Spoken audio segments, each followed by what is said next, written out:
What happened in qualifying for the Japanese Grand Prix? Right,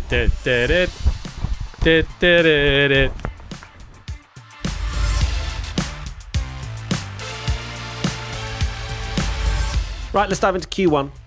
Begin at the very beginning. Hülkenberg, Bortoleto, Ocon, Doohan and Stroll, the bottom five. Lance Stroll deciding, you know what, let's go back to my roots. Let's go back to my roots. Last is quite something. Of course, he had an off at the end of qualifying, which definitely did not help his case. But yeah, Lance Stroll, Tommy, has had enough carrying this Aston Martin team. And he's like, I'm going to have a weekend off. Alonso, if you could just possibly just grab a few points, maybe even finish the race, that would be a good start. Yeah, I know we're all the Alonso haters now. But yeah, Stroll's had a good start to the season, but he has kind of just delivered in where he should be in that car, and obviously not had the bad luck of his teammate. But this one kind of back to poor form where made a mistake, and it's embarrassing to be all the way at the back in P20, even though it's an incredibly close field now, isn't it, between the midfielders? It can kind of be anyone now, really, in that last spot. And also, of course, we have to mention Jack Doohan, who had that massive off in practice, which has now been confirmed that the DRS was not shut into turn one.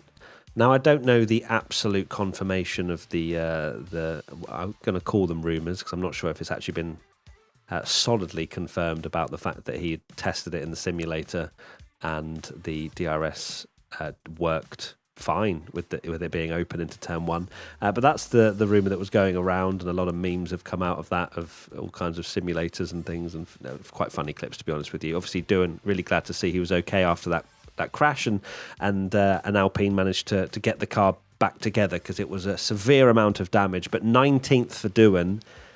He kind of had almost an excuse in Australia because so many people crashed out the race, and yeah, he spun off on the first lap and crashed, but it was in incredibly tricky conditions where other more experienced drivers went off. But then, in the sprint, he made contact with Bortoleto, didn't he, and got a penalty. He got a penalty in the Chinese Grand Prix as well. And then to go into Suzuka, have a massive crash, which has now been pretty damning for your team principal to kind of still come out and say, yes, it was driver error, confirm that to the world. It's not looking good for the guy, has to be said. And yeah, he is. We said before the season that even if Doohan did a solid job but didn't beat Gasly, they're probably getting Colapinto in. So for him to do this, it's just adding more kind of reasons for it to happen, sadly, for Doohan. Speaking of pressure, although I'm not going to put too much on him, but it was slightly surprising to see Ocon down in 18th. Not had the best of qualifyings so far this year. And his teammate up in 10th, making it into Q3, showing that there is some pace in that Haas still. And of course, I am wearing Haas merch as well. So really disappointed to see Ocon down there. I expected slightly better from Esteban so far in quali, but there's pace in the car at least, so he can have some sort of reassurance in the fact that Ollie's up in 10th, but disappointing once again for Ocon. Yeah, of course, he was the star of the Chinese Grand Prix, and then to go into this session and it not look great for him, of course. Can't even run with the excuse that he was close to his teammate, because Behrman did a 28.2 and Ocon was a 28.6, almost a 28.7. So just not a good quali for Ocon.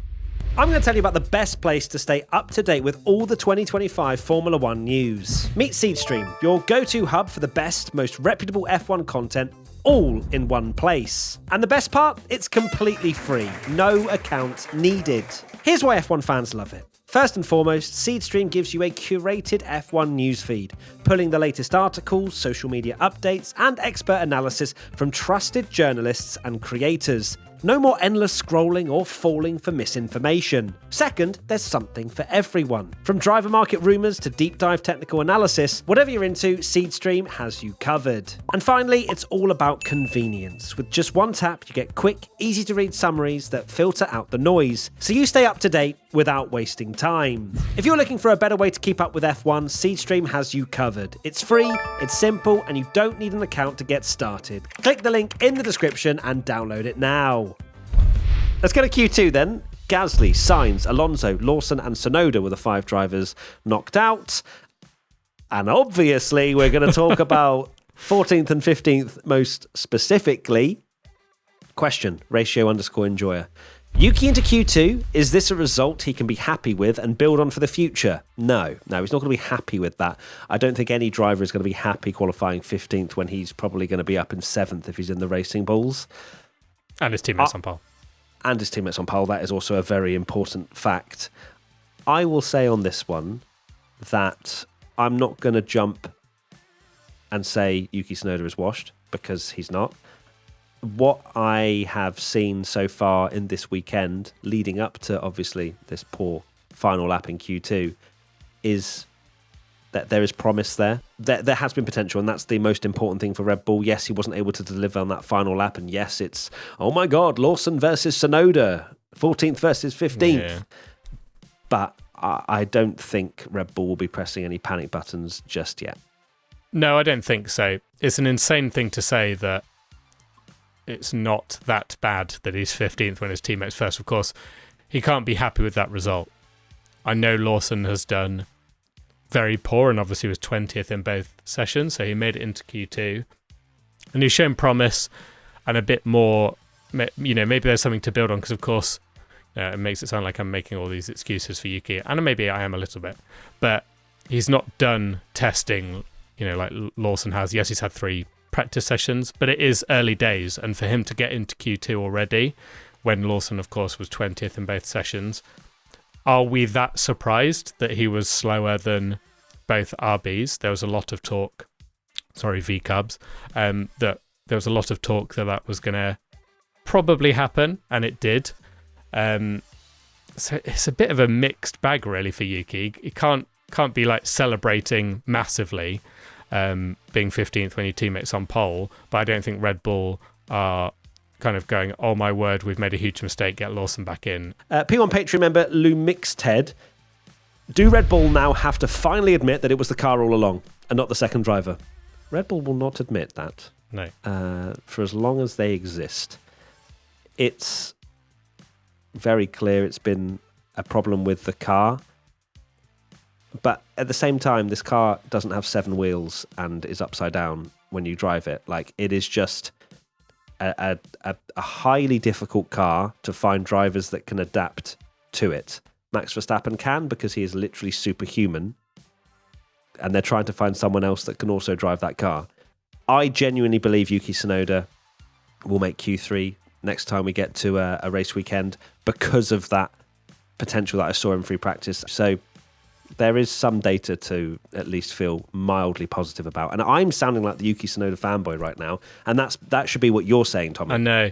You can also kind of take this and this whole result, obviously not Yuki being 15th, but Max being P1, and just generally the start of the season, and we'll get into this later about how well Max has done so far in this championship fight against McLaren, that it's almost somewhat justified that they've just gone all in on Max and made that car exactly how it likes, because clearly it's not a great car, but Max having that car in the exact way he likes it, it can get in that window sometimes, and he can deliver something absolutely magic, which is of course what he did in Q3.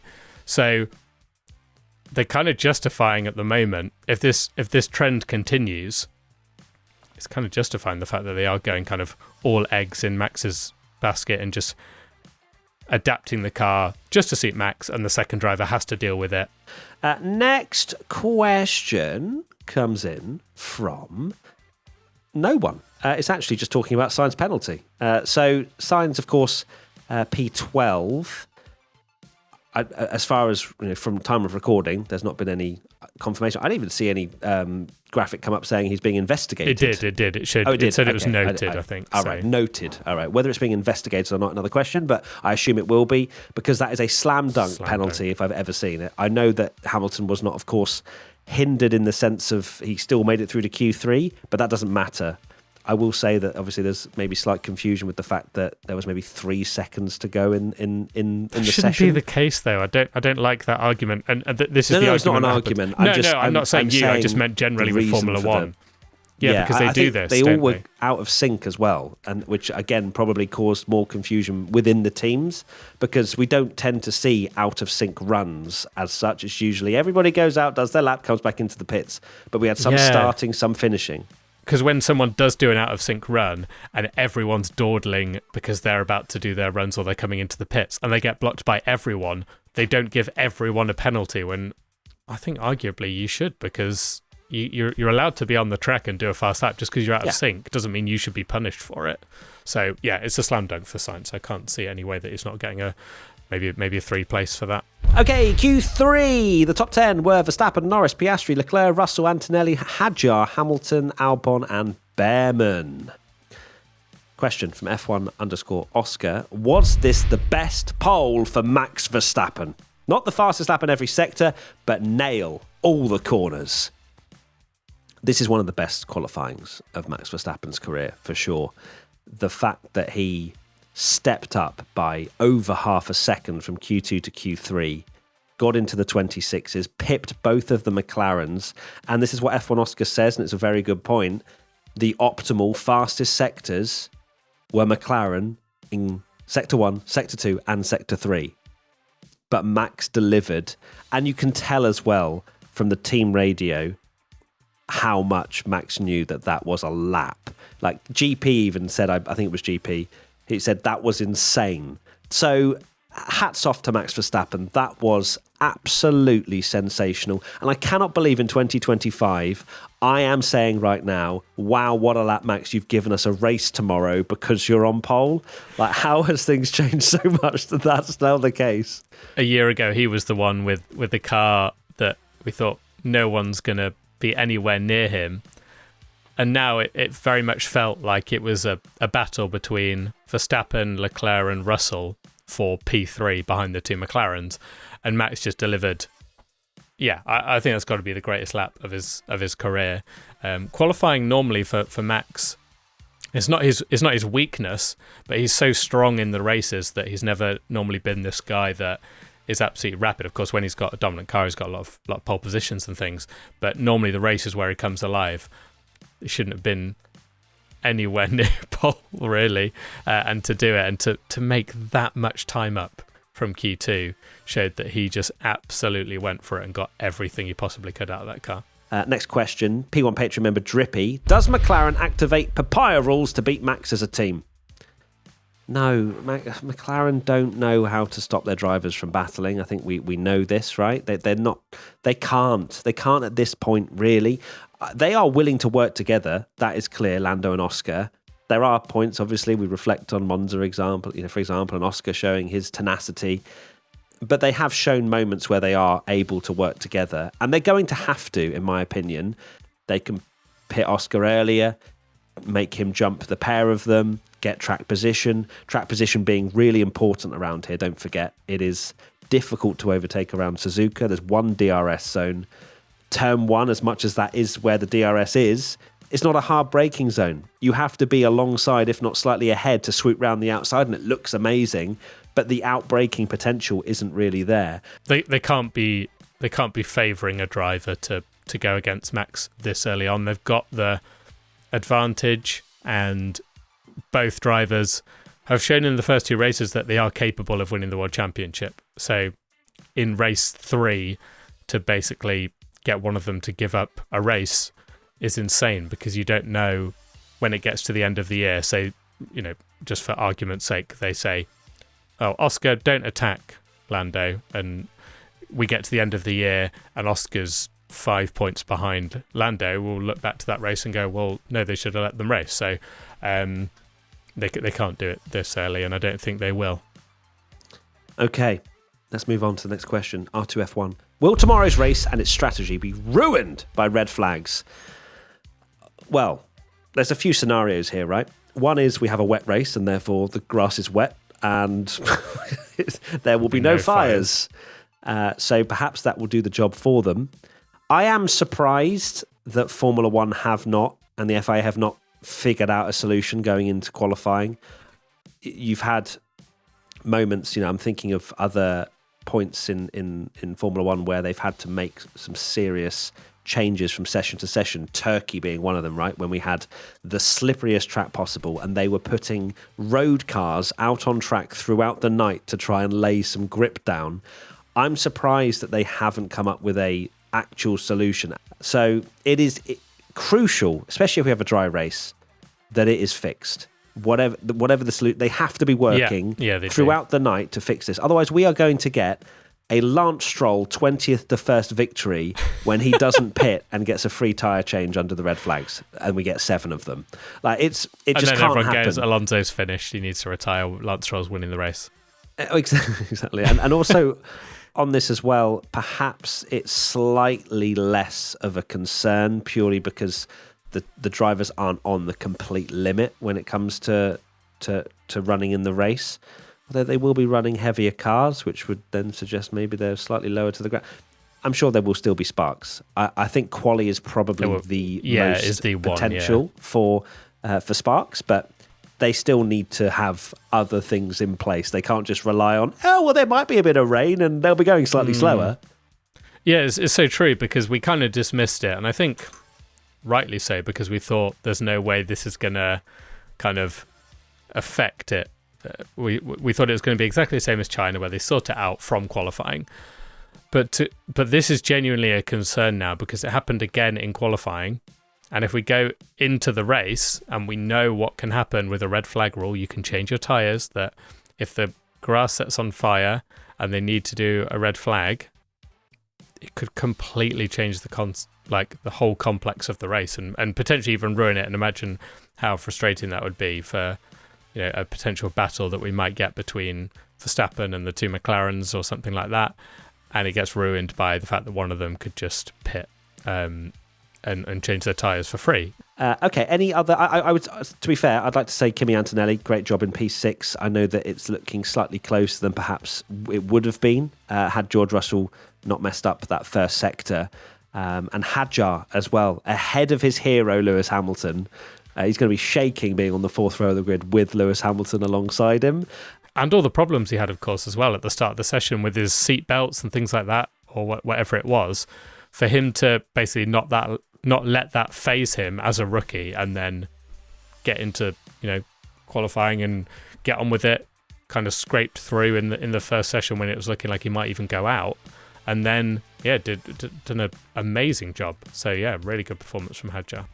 Exactly. And that is it. Thank you, everybody, for tuning in to this qualifying wrap-up. Thoroughly enjoyed it. We'll be live on YouTube and Twitch to enjoy the Japanese Grand Prix with you all. Would love for you to be there. And also, just a quick reminder, if you would love to donate to the cause of the Great Ormond Street Hospital charity that I am running for in the London Marathon on the 27th of April, then please do. The link will be at the top of the description once again, trying to hit a £10,000 target, and you guys have been very generous already. So thank you so much for that. Thank you, everybody. We'll see you very soon. Lots of love. Take care. Bye. Bye.